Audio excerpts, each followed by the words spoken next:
Semua apa yang Allah telah tetapkan. Yang kita lihat sekarang itu cuma namanya saja. Sakit, kena cancer, kena tumor, macam-macam. Pada hakikatnya semua itu ujian hidup. Oke? Satu dulu itu. Pada hakikatnya semua itu ujian apa? Ujian hidup. Nah, semua bentuk ujian itu, apapun yang dialami, feel-nya pasti sama.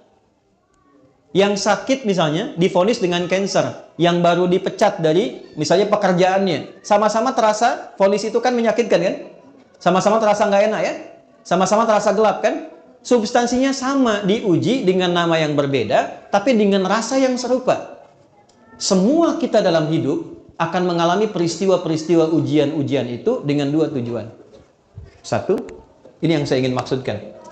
Supaya dalam perjalanan hidup itu, satu, kita bisa kenal Allah. Semua yang kita alami itu tujuan akhirnya untuk mengenal Allah.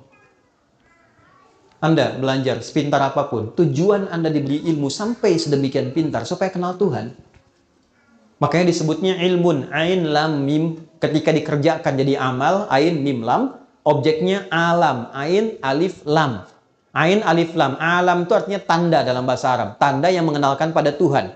Kalau dijamakkan jadi alamin. Kita declare dalam salat alhamdulillahi rabbil alamin. Nah, sebanyak-banyaknya ilmu itu untuk kenal Tuhan. Sampai kalau lihat langit itu kita tahu, oh betapa indahnya Allah menciptakan ini. Begitu lihat lautan, betapa luar biasanya Allah menciptakan ini. Kalau cuma kita sampai hanya menyimpulkan lautnya bagus, bintangnya bagus, itu baru luarnya. Belum sampai ke titik ilmunya. Itu ada di Quran, surah ketiga ayat 190 sampai dengan ayat 200-nya. Nah, dari kita mulai menapaki hidup, tujuan terbesarnya kenal Tuhan. Anda kerja sampai kaya, sampai punya harta dan sebagainya. Silahkan. Tapi kalau sampai banyak harta nggak kenal Allah, ada sesuatu yang salah dalam episode kehidupan itu. Nah, ada orang-orang yang dikenalkan lewat sifat sukacita, hal-hal yang cenderung disukai. Dan bercita-cita untuk mendapatkan itu. Pintar, kaya, punya kedudukan. Ujungnya apa? Kenal Tuhan. Gimana caranya dengan harta itu kita dekat dengan Allah?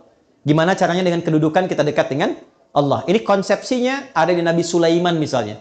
Ketika dipuji, Anda begitu hebat bisa menaklukkan awan dan sebagainya. Apa jawab beliau? Ini keutamaan yang Tuhan titipkan pada saya hanya untuk menguji secara konseptual apakah saya kenal Allah atau tidak. Mengenal Allah dengan sifat sukacita disebut dengan syukur namanya.